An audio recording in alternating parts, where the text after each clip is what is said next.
Un jour, je fumais tout seul, appuyé sur le parapet du quai, lorsqu'une femme, remontant l'escalier qui conduit à la rivière, vint s'asseoir près de moi. Elle était simplement, peut-être pauvrement vêtue. Je vis qu'elle était petite, jeune, bien faite, et qu'elle avait de très grands yeux. Oh, monsieur, vous pourriez fumer? J'aime beaucoup l'odeur du tabac et même fume des papelito parfois. Alors, vous ne refuserez pas un, demande-t-il.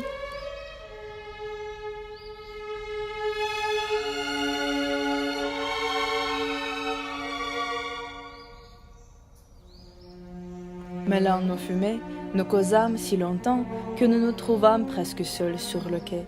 Je crus n'être pas indiscret en lui offrant d'aller nous promener. Voudriez-vous que nous nous promènerons un peu? Oui, mais dites-moi, s'il vous plaît, quelle heure est-il?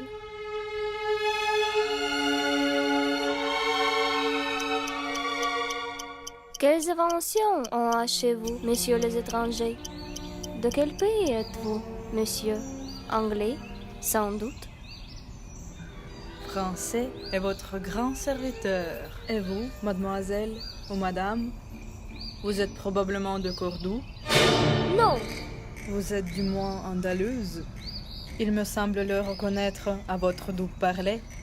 Allons, vous voyez que je suis bohémienne. Voulez-vous que je vous dise les bonnes aventures? Avez-vous entendu parler de la Carmencita? C'est moi.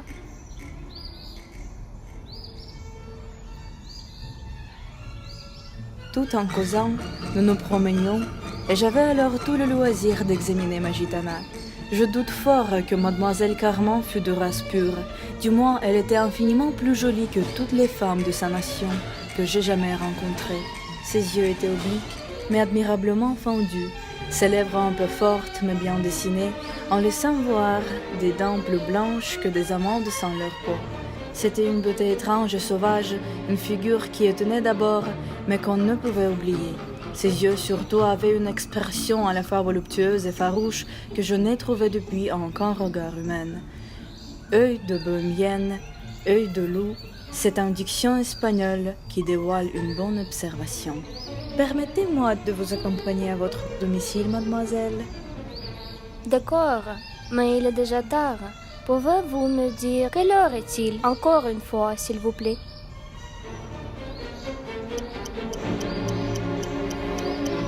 Est-elle vraiment dehors?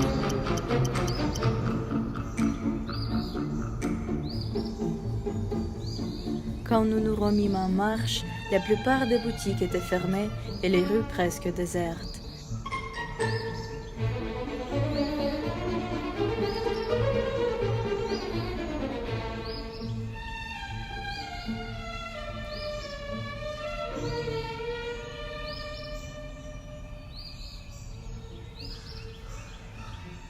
Nous passâmes le pont du Guadalquivir et à l'extrémité du faubourg, nous nous arrêtâmes devant une maison qui n'avait nullement l'apparence d'un palais. Enfin, nous ouvrit. La bohémienne lui dit quelques mots dans une langue à moi inconnue, que je suis depuis être le romani, l'idiome des gitanos. Aussitôt l'enfant disparut, nous laissant dans une chambre assez vaste, meublée d'une petite table, de 2 tabourets et d'un coffre. Dès que nous fûmes seuls, la bohémienne tira de son coffre des cartes, qui paraissaient avoir beaucoup servi, et quelques autres objets nécessaires à son art. Il est inutile de vous rapporter ses prédictions. Malheureusement, nous fûmes bientôt dérangés. Carmen! À sa vue, la gitana ne montra ni surprise ni colère, mais elle accourut à sa rencontre et avec une volubilité extraordinaire lui adressa quelques phrases dans la langue mystérieuse dont elle s'était déjà servie devant moi. Supposant qu'il s'agissait de moi, je m'attendais à une explication délicate. Déjà, j'avais la main sur le pied d'un des tabourets et je syllogisais à part moi pour deviner le moment précis où il conviendrait de le jeter à la tête de l'intrus. Celui-ci repoussa rudement la bohémienne et s'avança vers moi, puis reculant d'un pas. « Ah, monsieur, c'est vous?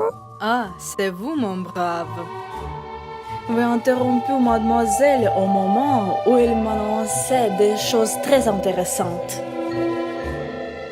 ça finira. Cependant, la bohémienne continuait à lui parler dans sa langue. Il s'animait par degrés. Son œil s'injectait de sang et devenait terrible. J'étais tentée de croire qu'il s'agissait d'une gorge à couper, et j'avais quelques soupçons que cette gorge ne fût que la mienne.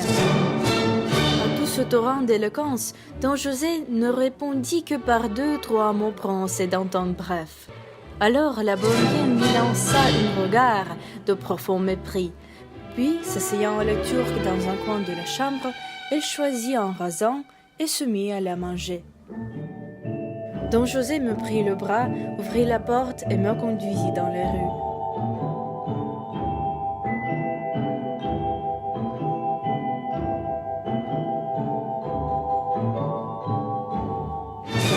Toujours tout droit, et vous trouverez le pont.